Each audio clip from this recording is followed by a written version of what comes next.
جلدی سے اس نے شارق کے لیے ایک گلاس اورنج شیک بنایا۔ ٹرے میں ایک گلاس رکھ کر وہ ابھی کچن سے نکلی نہیں تھی کہ پیچھے سے رمشا چلی آئی۔ کیا کر رہی ہیں؟ رمشا کو وہاں مردوں میں بیٹھنا اچھا نہیں لگا تھا، تبھی ادھر آ گئی۔ کچھ نہیں، تم ایسا کرو، شارق بھائی کو یہ دو، پیاس لگی ہوگی۔ اتنی دیر میں ٹیبل پر کھانا لگاتی ہوں، کھانے کا وقت ہو رہا ہے۔ بھابھی نے تقریباً سبھی کچھ تیار کر رکھا ہے، تم اب کھانا کھا کر ہی جانا۔ انکل تو لیٹ ہی آئیں گے تمہیں لینے، میں فون کر دیتی ہوں۔ رمشا چلی گئی تو اس نے جلدی سے برتن نکالے۔ بھابھی چلی آئیں تو دونوں نے مل کر ٹیبل لگائی۔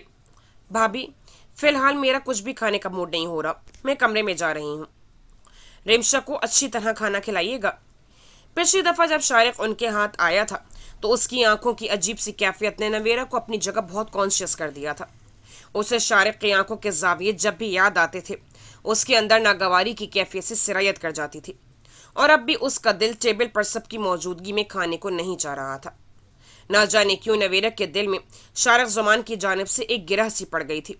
کمرے میں آ کر وقت دیکھا، عشاء کی اذانیں ہو چکی تھیں۔ وضو کر کے اس نے جائے نماز بچھائی۔ مغرب کی قضا اور عشاء کی دونوں نمازیں ساتھ ادا کر کے وہ دعا مانگ رہی تھی جب رمشا چلی آئی۔ میں شارق بھائی کے ساتھ گھر جا رہی ہوں، گھر فون کیا تھا، رضا تو لینے نہیں آئے گا۔ انکل کو اب رات گئے کیا تکلیف دوں؟ میں نے کہہ دیا کہ میں کسی کے ساتھ خود ہی آ جاؤں گی۔ اب شارق بھائی جا رہے ہیں تو میں نے کہہ دیا مجھے چھوڑ دیں، آپ کو سلام کرنے آئی تھی۔ تم اکیلی شارق بھائی کے ساتھ جاؤ گی؟ تو اور کیا، ظاہر ہے اکیلی ہی جاؤں گی۔ نہیں، میرا مطلب ہے تمہیں اکیلے نہیں جانا چاہیے، تم نبیل بھائی کے ساتھ چلی جانا، میں انہیں کہہ دیتی ہوں۔ تم شارق بھائی کے ساتھ مت جاؤ۔ اس کا انداز قطعی تھا۔ اس کی یہ بات سن کر رمشا حیران ہو گئی۔ مگر میں تو انہیں کہہ چکی ہوں۔ منع کر دو، تم ان کے ساتھ نہیں جاؤ گی، بس میں نے کہہ دیا ہے۔ رمشا نویرا کے اس انداز پر مزید حیران ہو گئی۔ لیکن کیوں؟ رمشا کو نویرا کے یوں حق جتانے پر تھوڑی حیرت ہوئی۔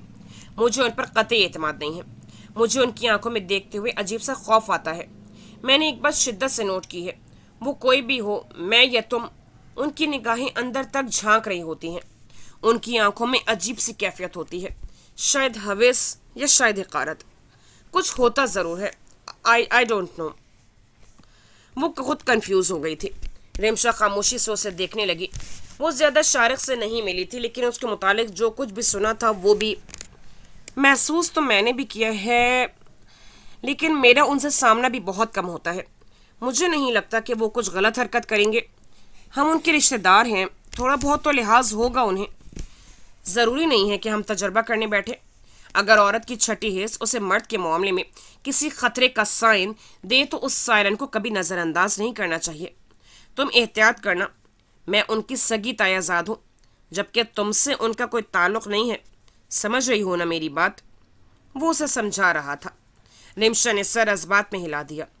نویرا سے رضا کے معاملے میں لاکھ بغض و نفرت سہی، مگر اس وقت اس کے بھلے کو ہی کہہ رہی تھی تو وہ فوراً مان گئی۔ چلو آؤ، وہ انتظار کر رہے ہوں گے، تم انکار کر دینا، گھبرانا نہیں۔ وہ دونوں کمرے سے نکل آئی۔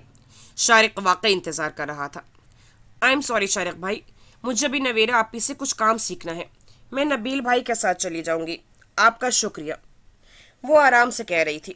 شارق کو کچھ عجیب سا محسوس ہوا، شاید حقارت یا شاید تذلیل کا احساس۔